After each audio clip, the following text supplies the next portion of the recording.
when you take a look at accountability, and it's a big topic, crucial conversations, etc., but just usually the soft skill that should be developed is assertiveness, which is the Ah, ability to state what you need nicely.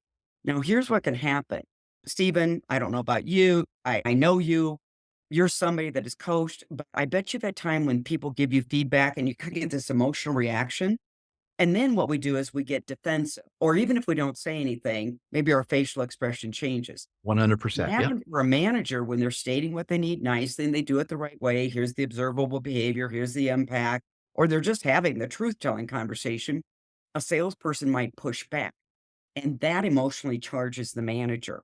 So then they either default to passive aggressive behavior where they go, let's talk about this in 10 weeks or 10 years, or they get highly aggressive and then we're Just fighting do that it. need to be right. And so assertiveness is the key skill, and emotion management ties in with that as well. But now I'd also say take a best practice from when you were a sales rep. We're debriefing the salesperson on the call, which is great. And like you said, ask the questions versus tell them what they did right or wrong. But here's the self awareness piece. Sit and think about when you got emotionally triggered and why to jump in and tell versus ask. So when you're sitting there looking at how you debrief the call, you've got to be aware of, ooh, what did the rep say, do, or not say or do that caused me to go into professional telling mode versus coaching mode? So you've got to look at your own triggers as far as why am I talking too much? Mhm. Okay. So, I mean, that brings it to a whole different level of self-awareness. Yes, and there's certain things like I was really got pretty good at it as a rep.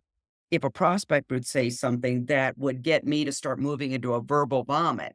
And so I literally have to spot the trigger because the only thing I can change is my response. I can't change the trigger. A prospect's going to say the same thing. And then I go into a verbal vomit. You've got the same thing going on in sales management. A rep might say something and you move into tell mode versus redirecting with a good coaching question based on the context. Mhm. You are the expert on emotional intelligence. The Steve Rosen approach to this self-awareness, and maybe it's only for our listeners who are somewhat more mature or aged, is I use the example of the Flintstones. And I apologize if I'm using it I now. hope they know who the Flintstones are. I always ask that question here, so I can't ask, but hopefully you guys know. If not, Google it. There's a character called Kazoo, who's a little Martian, and he sits on Fred's shoulder. There's two of them. There's the angel and there's the devil. And to me, the self-awareness is because the devil Kazoo tells the sales manager, just tell them what to do. What a great visual. And the angel wants to know, don't do that. Just ask them what they think, how they thought things went. And I use that imagery. 90% of people, even if they're younger, I think my kids remember the Flintstones, but to me, that's that self-awareness. It's not Yeah. a high level of intelligence, but it's just a cute visual to remind yourself that, am I telling people what to do when we're having our self-talk, or am I asking? Because we do the self-talk while we're coaching. We're doing the self-talk right now. Yeah. So that's one of my little tricks for helping managers